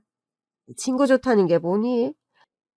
네가 네 남편 바람기로 평생 마음고생한 거, 네 남편 사업 일으키려고 네가 친정 재산까지 다 끌어다 쓴 거 다 아니하는 소리지. 그러게, 그걸 너도 알고 저 하늘도 알고 모두가 다 아는데 그 인간만 모르니 혀를 찰 일이다. 늙음하게 여자한테 돌면 더 그런다더라. 본인 죄는 본인이 알아서 받게 둬. 너 생각하지 말고 너 화병만 생길라. 넌 그냥 네가 찾아야 할 권리만 생각해. 그래. 그런데 참 자식들 보기 부끄러운 건 사실이다. 늙음하게 이런 일로 이혼 소송을 다 하게 되니. 저는 남편이 젊은 여자와 바람이나 집을 나가는 바람에 이혼 소송 중입니다. 사실 남편은 젊어서부터 여성 편력이 심한 편이었어요. 주류 사업을 평생 해온 남편인데 일의 특성상 사람들 만날 일이 많고 접대가 많다 보니 잔바람 정도는 질끈 눈을 감으며 살아왔습니다. 그런데 어찌 보면 그렇게 살아온 저의 패턴이 잘못이었던 것 같습니다. 한철 노는 정도로 외도를 일삼던 남편은 다 늙어 뻔뻔하게 딴 살림을 차리기까지 했으니 말입니다. 뭐? 집을 나간다고? 그래, 나 더 이상은 이 집구석에서 숨막혀서 못 살겠다. 어이가 없네. 평생 밥 먹고 잠 잘 자고 숨만 잘 쉬던 집인데 왜 갑자기요? 몰라 물어? 일거수일투족 당신은 나 숨막히게 하는데 어찌 여기서 살란 거야? 입은 비뚤어져도 말은 바로 하랬어요. 마음대로 외박하고 그냥 만나러 다니지 못하니 숨이 막히는 거겠지? 말 조심하지 못해? 그년이라니? 그럼 뭐 그년 이름이라도 말해주던지. 무슨 스파이 났다고 정체까지 그리 꽁꽁 숨기면서 연애질이요? 왜? 어디 얼굴 알려진 연예인이라도 만나요? 소설을 써라, 소설을 써! 하긴 당신이 돈 꽤나 있다 해도 뭐 연예인 만날 레벨은 아니죠. 당신은 그게 문제야. 사사건건 날 무시하는 말을 하는데 내가 당신이 예뻐 보이겠어? 웃기네 정말. 누가 날 예쁘게 봐달랬어요? 나도 필요 없어. 당신 그런 관심 따위. 평생 밖으로 다른 여자 만난다고 나 돈 주제. 지금 어디서 적반하장이에요? 내가 그렇게 된 게 어디 내 잘못만이야? 그럼 내 잘못이라는 거예요? 왜? 내가 양귀비가 아니라 그랬다는 거야? 애초에 나 좋다고 석 달녀를 쫓아다니며 결혼하자고 구걸한 건 당신이야. 그래, 내가 내 발등 찍었다. 됐나? 나도 당신 더는 꼴도 보기 싫어. 옆에 있는 것만으로도 오소소 닭살일 정도로 너무 싫다고. 고맙다 그렇게 말해줘서. 일말의 미안함도 안 가지게 해줘서. 끝까지 딴 살림하러 나가면 당당하네요. 솔직히 말해봐요.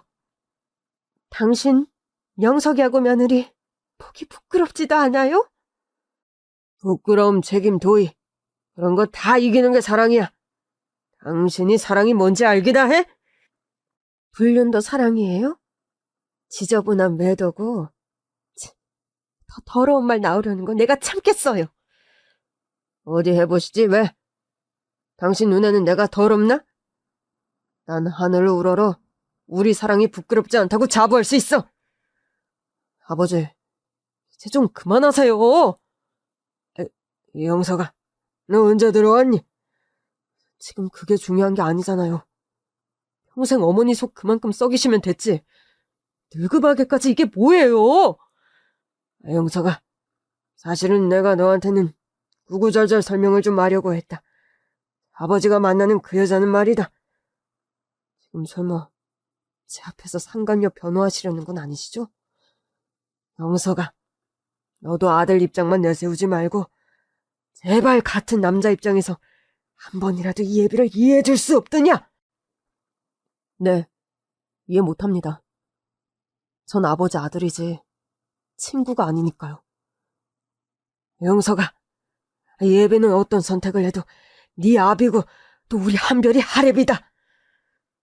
네, 핏줄을 부정할 순 없으니 저도 그건 뭐라 할 수 없네요. 그렇지만 어머니를 대차게 배신한 아버지세요. 그런 아버지를 전 앞으로 평생 존경할 수 없습니다. 영서가, 어찌 옛날부터 매사 네 어미 편만 드니? 매번 아버지께서 외도로 한눈 파시고 엄마 눈에서 피눈물 나게 하는 게 질리도록 봐왔으니까요. 저요, 혹시라도 아버지 피 닮아 바람기 있을까봐 결혼 같은 거 아예 안 하려고 했던 거 아시긴 하세요? 영서가, 그건 내 바람기가 아니라 사업을 하다 보니 이 사람 저 사람 만날 일이 많아 그랬던 거지? 비겁한 변명입니다. 이제 저랑 엄마 그만 괴롭히세요. 제 처 보기에도 얼마나 부끄럽고 치욕스러운지 모르시죠? 부탁입니다. 이제 엄마와 제 앞에 그냥 조용히 사라져주세요. 애비와 자식으로서 인연도 끊겠다는 거야? 가능하면 그러고 싶습니다. 그렇게 사랑하신다는 그 여자 품으로 자유롭게 보내드리는 거예요. 원하시는 바 아닌가요? 영서가, 넌 내려가 있어라. 이건 엄마 아빠 문제야. 아니요, 제 문제이기도 합니다. 와이프복이 너무 쪽팔려요. 나까지 그런 남자로 생각할까봐. 들었죠?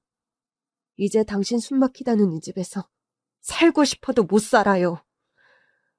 모자지간의 세트로 아주 인정머리라곤 찾아볼래야 찾아볼 수가 없구만. 이러니 내가 딴 눈을 팔지 안 팔고 배겨? 사람을 이렇게 외롭게 만드는데 바람이 안 나고 배기냐고. 나 욕하지 마. 나 이렇게 만든 건 다 당신이 영석이까지 조종해서니까. 적반하장도 유분수지. 똥낀 놈이 성낸다더니만 남편은 본인이 상간녀와 딴 살림을 차리려고 집을 나가는 와중에도 그렇게 큰 소리를 떵떵 치고 나간 사람입니다. 제가 이렇게 남편 복은 찾아볼래야 찾아볼 수가 없는 사람입니다. 그런데 사람이 하나가 부족하면 다른 하나가 좀 채워지는 삶의 이치 때문일까요?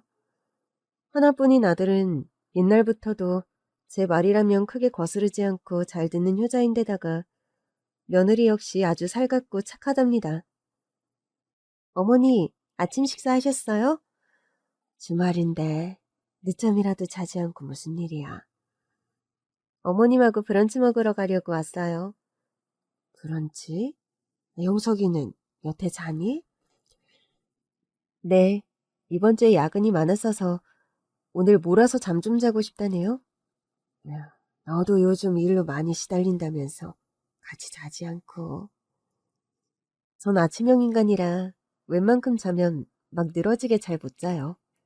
너무 늦게까지 자면 더 피곤하고요. 어머님, 아침 드셨어요? 나도 아직 아침 전이란다. 그럼 얼른 나가요, 어머니. 요 근처에 되게 맛있는 브런치 가게 생겼어요. 어머님도 스프니 샐러드니 그런 거 좋아하시잖아요. 그러자꾸나. 영석이는 두고 너랑 나랑 데이트나 하자.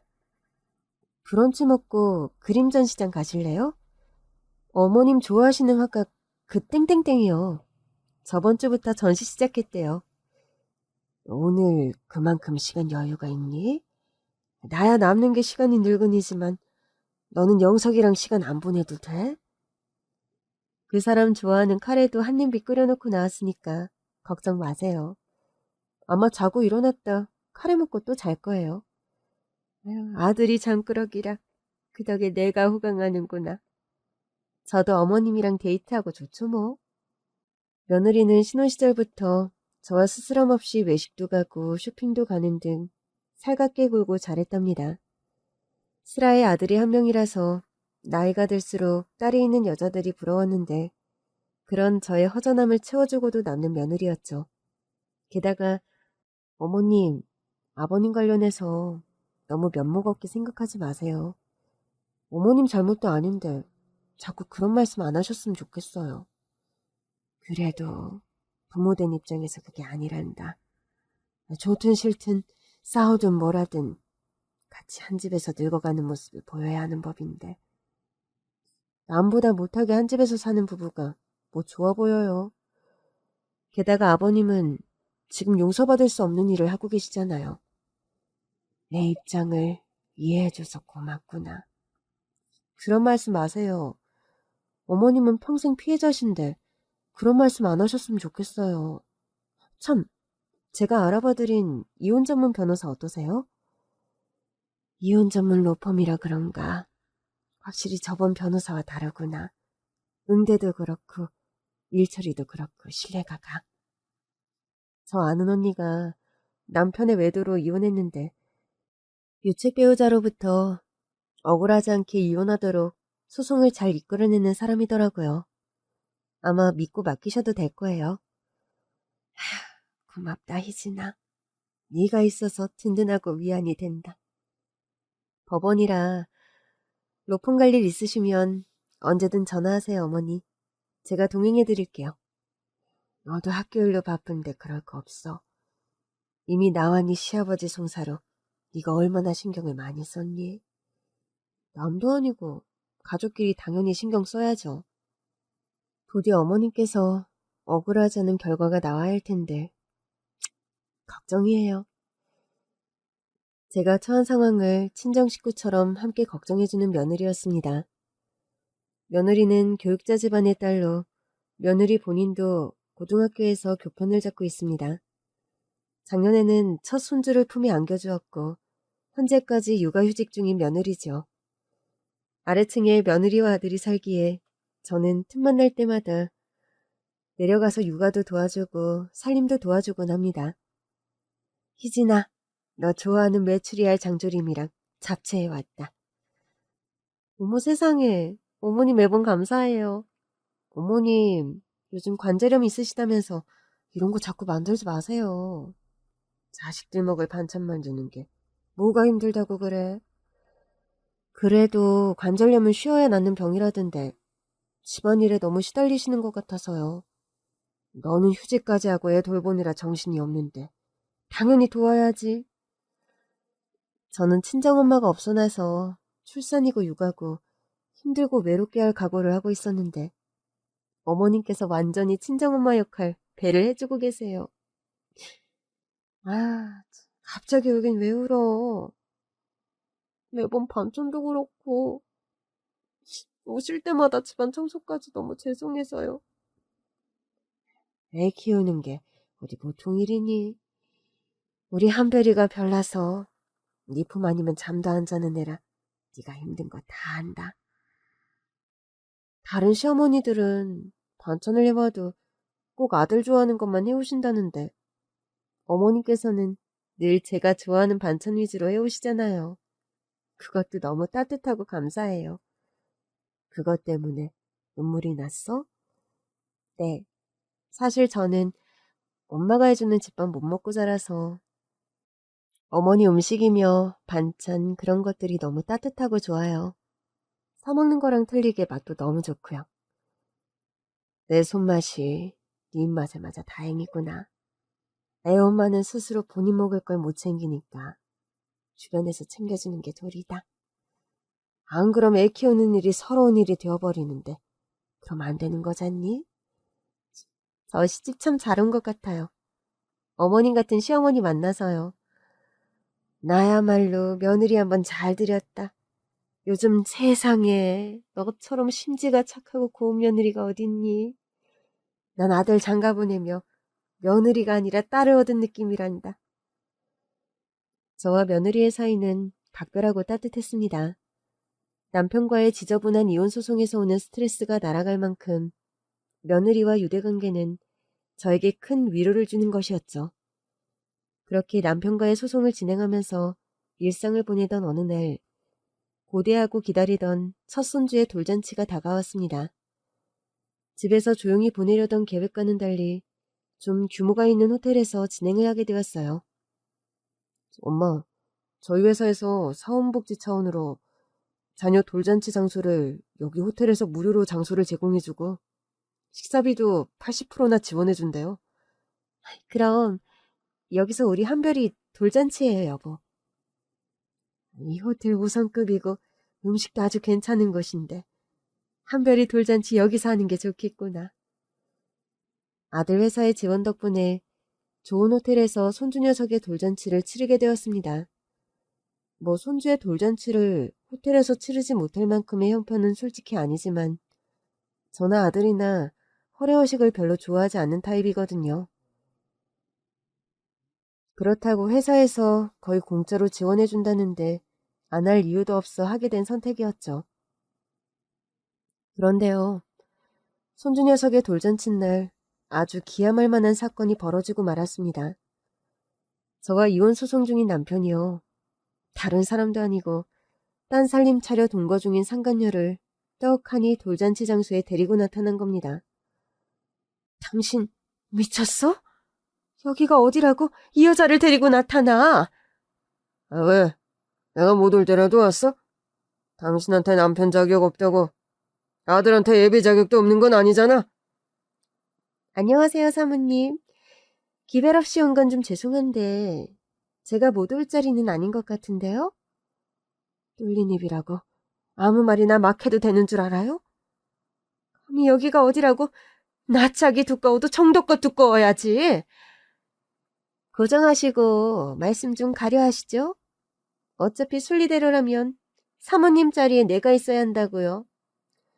그렇게 버텨서 이혼을 안 해주니까 지금 이런 꼴을 보는 거 아니에요? 뭐라고? 너 지금 뭐라고 했니? 아니, 이런 막대 먹다 못해 필어먹어도 시원찮을 년을 봤나? 엄마, 웬 소란이에요? 어머니, 무슨 일이신데 그렇게 언성을 높이세요? 제가 불그락 푸르락하며 남편과 상간녀를 상대하고 있자니 아들 내외가 헐레벌떡 저에게 다가오더군요. 차마 저 여자가 상간녀란 말도 못하고 입술만 부들부들 떨고 있는데 남편이란 작자가 뻔뻔하게 상간녀를 아들 내외에게 소개를 하는 겁니다. 며느라, 이쪽이 진짜 시어머니다. 그런데요, 상간녀가 며느리 얼굴을 본 순간 갑자기 미쳐 날뛰듯 펄쩍 뛰더니 개거품을 물며 쓰러지는 듯한 태도를 보이는 겁니다. 저는 갑자기 그런 모습을 보이는 상간녀를 보며 저 여자가 뭘 잘못 먹고 왔나 싶더군요. 그런데 그런 상간녀를 아주 환멸스레 벌레보듯 하는 표정의 며느리였어요. 아, 이분이 아버님이 요즘 같이 사시는 분인가요? 그렇단다. 너의 새 시어머니 되실 분이니 인사드리려. 아버님, 그럴 일은 앞으로 없을 것 같은데요? 그게 무슨 말이니? 너까지 나를 타박하려는 거냐? 오늘 같은 날? 엄마, 오랜만이에요. 안 보고 산지 10수년인데 엄마는 어째 예나 지금이나 하나도 변한 게 없으시네요? 네가 희진이 네가 이댁 며느리였단 말이야? 보시다시피 아버님 며느리가 바로 저예요. 물릴 수도 없다는 것도 잘 아시겠죠? 떡두꺼비 같은 아들을 낳아 돌잔치를 하고 있는데 뭘 어쩌겠어요? 안 그래요, 엄마? 뭐? 엄마라고?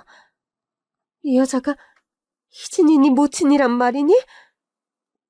지금 이게 무슨 말도 안 되는 시츄에이션이야? 자기야, 지금 우리 며느리 말이 다 사실이야?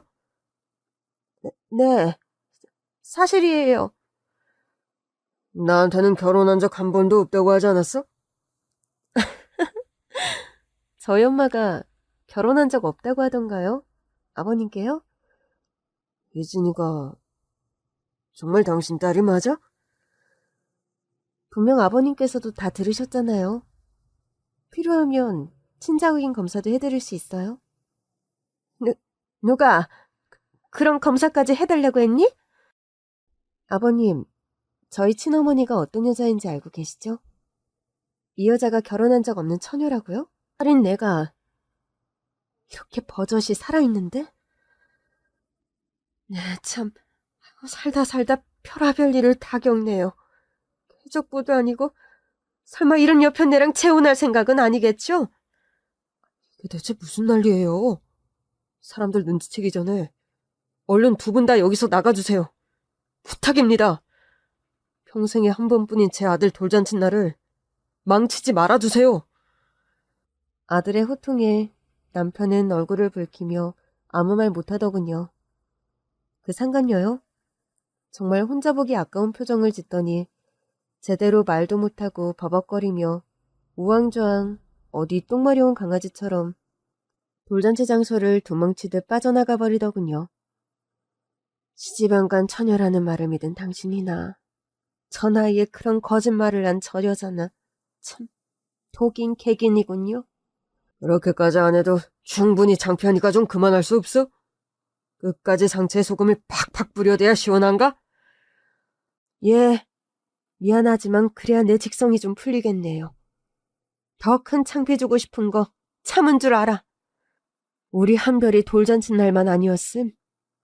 당신이나 전현이나 내 손에 가만 안 뒀다고. 뻔뻔해도 유분수지. 어떻게 여길 전현을 데리고 나타나? 엄마, 그만하세요. 손님들 기다리고 있으니 가서 인사나 하시고요. 알았다. 오늘 너희 가족에게 중요한 날인데. 여기서 그만하자. 남편은 더 아무 말 하지 않고 부끄럽다는 듯 고개를 푹 숙이고 호텔 돌잔치 장소를 나가더군요. 아들도 며느리도 그런 남편을 잡지 않았습니다. 오늘같이 경사스러운 날 상간녀를 돌잔치 장소에 데리고 온 남편의 아나무인 행동에 아들 내외 역시 깊은 실망감과 배신감을 느낀 탓이었죠. 다행히 손님들이 듣지 않는 곳에서 벌어진 사건이어서 그 막장 같은 활극은 그 정도로 마무리가 되었습니다. 돌잔치가 끝나고 집으로 돌아오는 길, 저와 아들 며느리는 다시금 화가 나서 견딜 수가 없더군요. 아니, 아버지는 대체 정신이 나가신 거 아니에요? 거기가 어디라고 그 여자를 데려와요? 차라리 잘 됐지 뭐예요. 그 여자가 저희 엄마라는 걸 아무도 몰랐는데 하루라도 빨리 밝혀졌어야 할 진실이 밝혀진 거니 액땜했다 치자고요. 그래, 희진이 말이 맞다. 말도 안 되는 개족보가 될 뻔한 걸 하늘이 도와지 싶구나. 고를 여자가 없어 하필이면 그런 사람을 고르신 건지. 저희 엄마가 어떤 분인지 어머님도 아버님도 다 아시잖아요. 헌멸스럽다는 듯 차가운 표정으로 일가를 날리는 며느리였습니다. 사실 며느리에게는 좀 가슴 아픈 가정사가 있어요. 며느리는 엄마 없이 홀아버지 슬하에서 자랐습니다. 며느리의 친모는 그 옛날 암투병 중인 며느리의 친부와 어린 며느리를 두고 젊은 남자와 바람이 나서 집을 나갔었다 합니다. 엄마, 지금 어디 가는 거야? 이거 놓지 못해? 엄마 지금 가야 하니까 잡지 마. 나 엄마가 어디 가는 줄 다 알아. 엄마 춤 배우러 다니는 아저씨한테 가는 거잖아. 아니, 이 취방을 만한 게 맹랑하긴.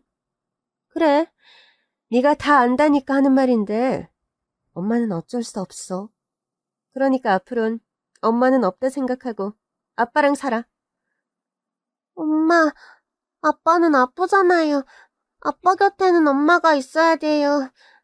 나는 아빠가 좋아하는 야채죽도 끓일 줄 모르는데. 울지마, 희진아.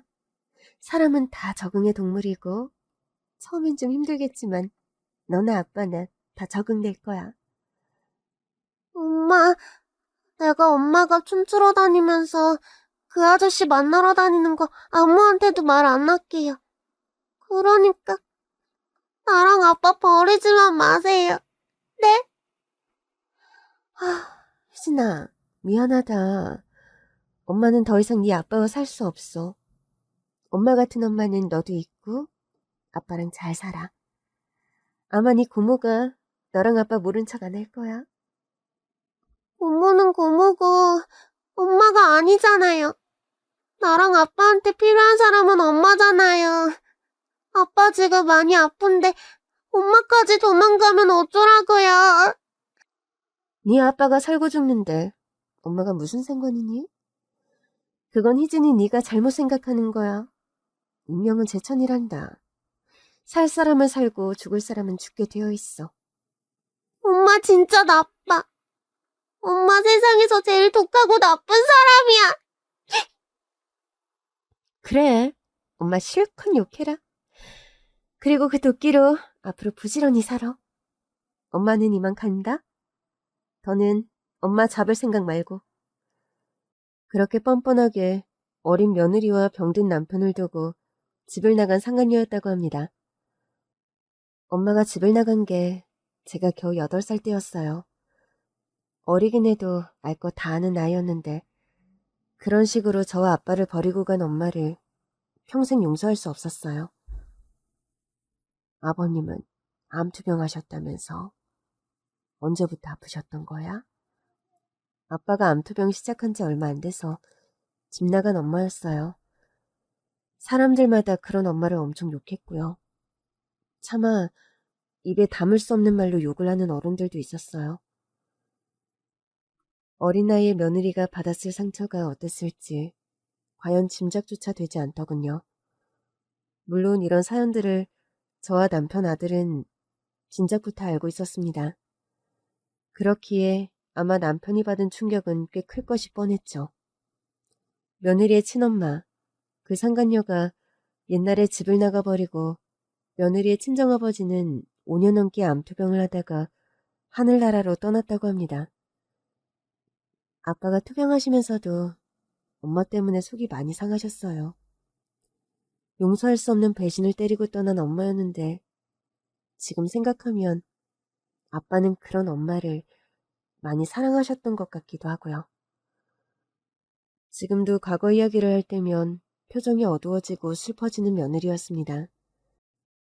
엄마는 바람나 집을 나가버리고 아빠는 또 암투병을 하다가 중학교도 가기 전에 돌아가시자 며느리를 딸처럼 거둔 것은 며느리의 고모였습니다. 해서 지금껏 그 고모를 친엄마처럼 따르는 며느리였죠. 저 역시 상견례 자리에서부터 쭉 그 고모님을 사부인 대우를 하듯 깍듯하게 하는 실정이고요. 그런 사연을 다 알기에 지금의 상간녀가 더 사람 같아 보이지가 않더군요. 손주 돌잔치에서의 충격적인 만남 이후 하루하루 이혼소송을 진행하며 지내던 어느 날이었습니다. 퇴근길에 며느리가 부랴부랴 저를 찾아왔더군요. 희진아, 퇴근하자마자 무슨 일이니? 어머니, 방금 전에 고모랑 통화를 했는데 너무 충격적인 소식을 들었어요. 무슨 일인데 그래? 어찌 보면 그리 충격받을 일 같지도 않긴 하네요. 그리 생겨먹은 사람이라는 걸 모르는 바는 아니었으니까요. 평소와 다르게 아주 씁쓸하고 슬픈 표정의 며느리였습니다. 저는 며느리가 걱정돼서 퇴근하지 못하고 먼저 말하기를 가만히 기다렸더랬습니다. 오랜만에 고모와 통화를 하는데 저희 고모가요. 친엄마 소식을 전해주시더라고요. 돌잔치 날에 있었던 일 고모한테 말씀드렸니? 그 일 있고 얼마 안 돼서 고모한테는 말씀드렸었어요. 그렇구나. 그 사건 때문인지 고모가 친엄마 소식을 좀 여기저기 묻고 다니셨나 봐요. 고모님께서? 아마 희진이 네가 걱정이 돼서 그러셨나 보구나. 네. 고모는 제 얘기를 들으시고 뭔가 찜찜해서 엄마 뒤를 캤는데 글쎄 더 경악할 만한 일이 있더라고요. 무슨 일이길래 그러니? 제가요. 사실 아무리 어머님과 가까워도 또 친엄마와는 아무리 인연을 끊고 살았다고 해도 핏줄이 섞인 친엄마다 보니 너무 부끄러워서 말씀을 안 드리려고 했었어요. 네가 정하기 싫은 얘기라면 굳이 억지로 안 해도 된다, 희진아. 그런데요, 아무리 제 얼굴에 침 뱉기어도 어머님께서는 아셔야 할 일 같아서요. 그리고 시간이 지나면 어차피 다 알게 될 사실 같기도 하고요. 떨리는 목소리로 며느리가 전해준 이야기는 참으로 충격적이고 기함해서 뒤로 나자빠질 만한 것이더군요. 저희 친엄마요. 아버님께 결혼 안 한 처녀랑 거짓말만 한 게 아니더라고요. 그럼 또 무슨 거짓말을 했다는 거야? 최근까지 사실혼 관계에 연하남이 있었대요. 엄마보다 8살이나 어린 남자고 직업도 변변이 없는 사람이요. 그럼 애인이 있으면서 네 시아버지와 딴 살림을 차렸단 거야? 네. 그걸 아마 아버님께서도 최근에야 아신 모양이더군요. 치, 그 양반이 그걸 알기는 했다고? 네. 그거 알고 한바탕 난리부르스가 났었다고 하더군요. 두 분 사는 집에 경찰이 출동할 정도로 부부싸움이 험악하게 났었다고요.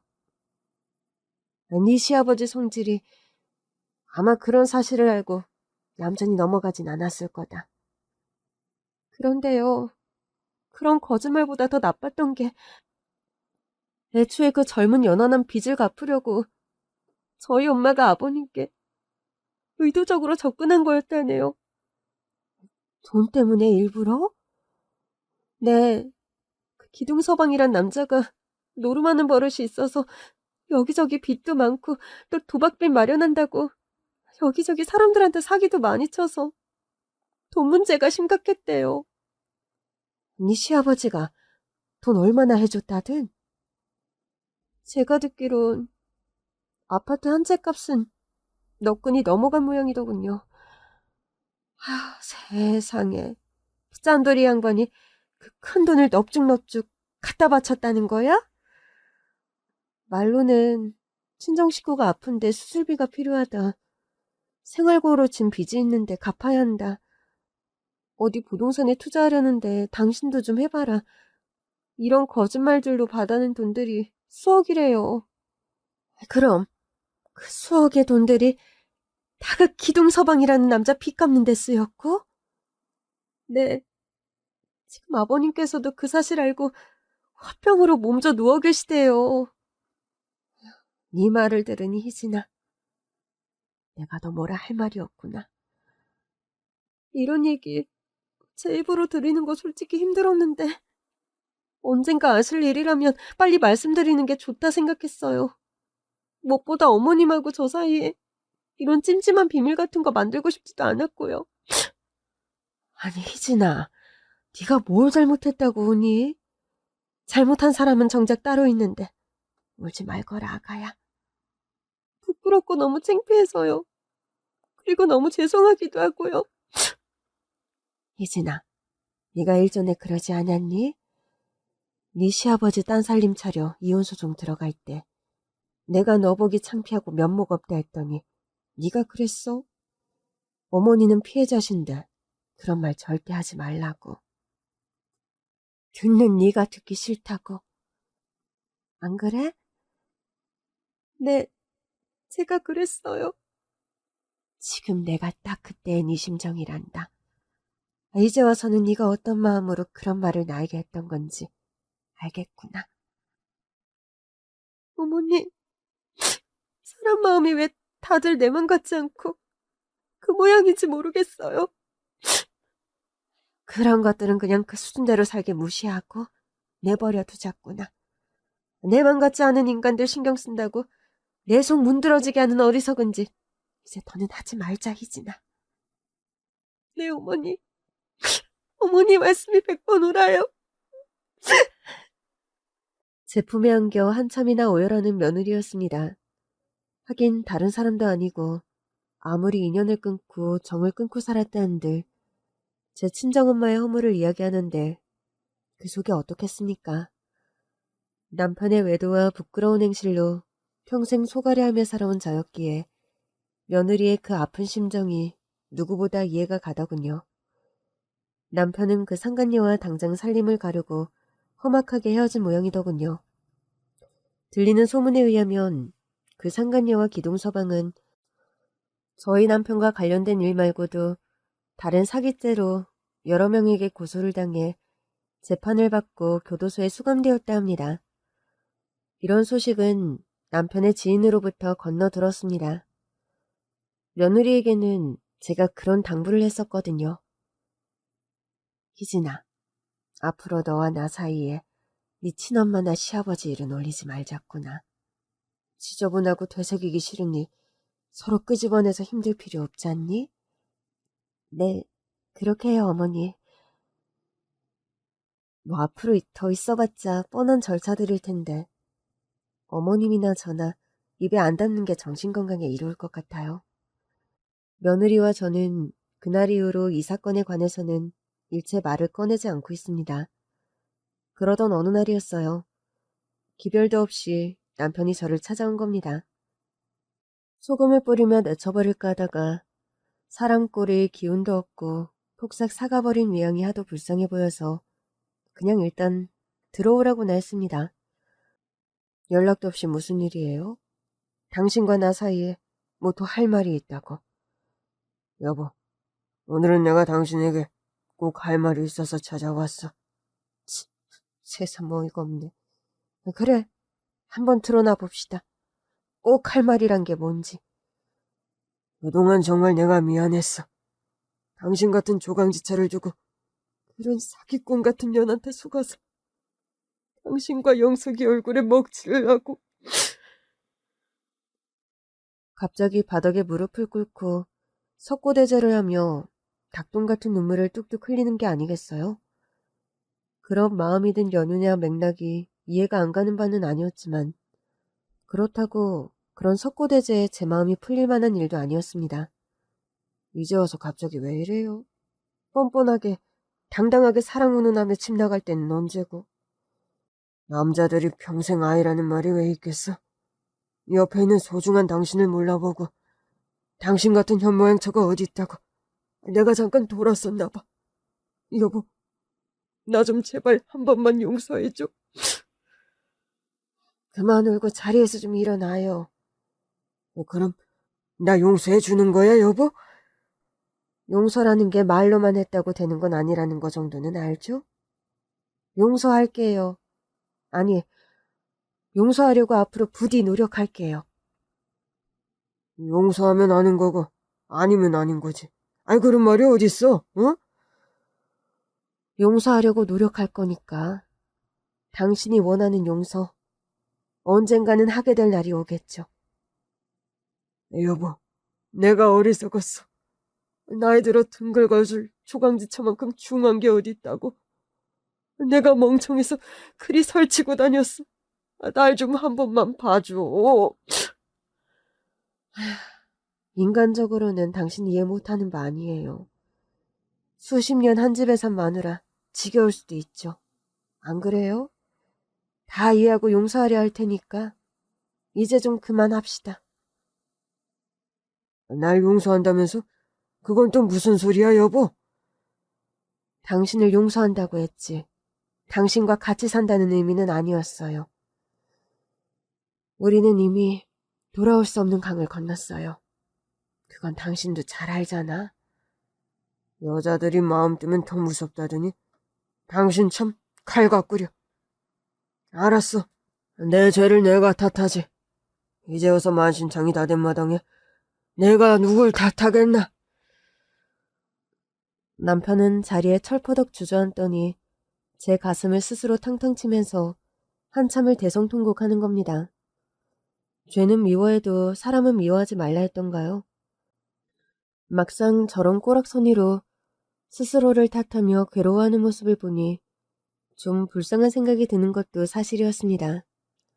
그렇다고 살림을 합치고 재결합을 할 수는 없었죠. 남편은 제 완강한 뜻을 알고는 한참 그렇게 혼자 울다가 제 집으로 돌아갔습니다. 어머님, 아버님이 막 울면서 내려가시던데 무슨 일이세요? 글쎄다. 뭐 돌아온 탕아처럼 저를 받아줄 거라 오해라도 한 모양이다. 남자들이란. 젊으나 늙으나, 죄송해요. 아니야. 내가 딱 하려던 말이다. 젊으나 늙으나 어린 개나 매한가지지. 안 그래? 암튼 어머님은 저랑 코드가 찰떡이시라니까요. 남편과는 그 뒤로 이혼 소송 대신 조론을 선택하게 되었습니다. 이제 와서 복잡하게 소송하는 대신 우리 그냥 조론하는 게 어때? 난 산에 들어가서 조용하게 살려고 하니 당신 귀찮게 하는 일은 더 없을 거야. 재산분할이니 뭐니 피곤한 싸움이 될 이혼 소송이었고 성공보수니 뭐니 이혼하는 데 들어가는 경제적인 비용도 소모적으로 느껴져서 저와 남편은 조론을 선택하게 되었습니다. 남편은 주류 사업을 다 접고 정말 산으로 들어가 자연인 같은 삶을 시작했죠. 시간이 좀 지나서 가끔 아들 대회는 남편을 보러 산에 다녀오기도 했습니다. 간간히 제 안부를 물으며 저와의 재결합 의사를 넌지시 피력하는 남편이었습니다. 떠난 버스는 잡는 것도 아니고 다시 오는 것도 아니라고 전하렴. 저도 엄마한테 일절 기대 말라 말씀드렸어요. 남편은 자연인 생활을 한 3년 하더니 얼마 전에는 아예 스님으로 출가를 해버리더군요. 출가하기 전에 마지막으로 저를 찾아온 남편이었습니다. 산에 들어가 살며 이 생각 저 생각 참 많이도 했어. 평생 살며 내가 당신에게 못할 짓 참 많이 했다고. 이제와 새삼 과거 얘기 들먹거려서 뭐해요. 당신한테는 미운 감정도 더는 없으니 나는 괴념치 말고 당신도 좀 훌훌 털고 일어나요. 전기라도 하면 훌훌 털고 일어나 새로 시작할 일이라도 있지. 그러기엔 내가 너무 늙었고 더는 하고 싶은 일도 딱히 없어. 돈도 벌 만큼 벌었고. 계속 산에 살 작정이에요? 아니, 죽기 전에 불교에 귀의하려고 해. 사는 날까지 내가 지은 업들 풀고 좋은 일 하나라도 하면서 그리 살려고. 남편은 스님으로 출가를 하면서 저에게 모든 재산 명의를 이전해 주었습니다. 마지막으로 내가 당신에게 할 도리가 이런 것밖에 없고 아마 요즘 사람들은 금융치료라는 말도 곧잘 하던데 야속한 지난 세월들 이걸로라도 퉁쳐주면 고맙겠네. 그런 말만 남기고 호련히 사찰로 들어가 버린 남편이었습니다. 사실 남편은 평생 주류 사업을 하며 꽤 돈을 많이 벌었어요. 건물도 있고 상가도 있고 아파트도 3채가 넘습니다. 나름 자산가인 남편인데 돈에 집착과 욕심이 누구보다 많았던 사람이 그런 결단을 내리는 것을 보니 사람이 많이 변하긴 했다 싶더군요. 저는 남편에게 받은 재산의 반절을 아들 내외에게 상속해 주었습니다. 제가 쇼핑벽이 있는 것도 아니고 딱히 돈 쓸 데가 있는 사람도 아니라서 나머지 재산으로는 제 나름의 기부 사업을 시작했어요. 모이탕 노인들에게 도시락도 나눠주고 고아원에 정기적으로 후원도 시작했습니다.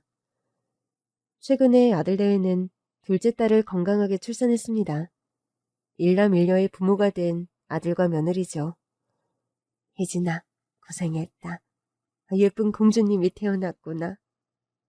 우리 딸이 어머님을 빼다 박았네요. 제가 세상에서 가장 좋아하는 여자를 우리 딸이 닮아서 너무 다행이에요. 저는 며느리의 그 말의 뜻이 이해가 가서 마음이 좀 시큰했답니다. 딸을 출산하는 그 순간까지 친어머니에 대한 상처에서 완벽하게 벗어나지 못한 며느리의 아픔을 짐작할 수 있었기 때문이죠. 부디 며느리가 예쁜 딸의 엄마로 살아가며 과거의 안 좋은 기억과 상처들을 지워나갈 수 있기를 기원해봅니다. 며느리가 둘째를 출산하고 100일이 넘었을 무렵 저희 가족은 아주 오랜만에 가족여행을 떠났답니다. 젖먹이 어린아이를 데리고 떠나는 여행길이 쉽지는 않았지만 며느리와 의기투합해서 가족용 캠핑카도 대여를 했어요. 할머니, 우리 이 차 타고 여행 가는 거예요? 아, 신난다. 그러게 할머니도 캠핑카는 처음 타보는데 정말 신기하구나. 차 안에 침대도 있고 세면대도 있고 가스레인지도 있네. 할머니, 차 안에 텔레비전도 있고 화장실도 있어요. 움직이는 호텔 같아요. 호텔. 그래, 한별이 말이 딱 맞구나. 자동차가 아니라 움직이는 호텔이네.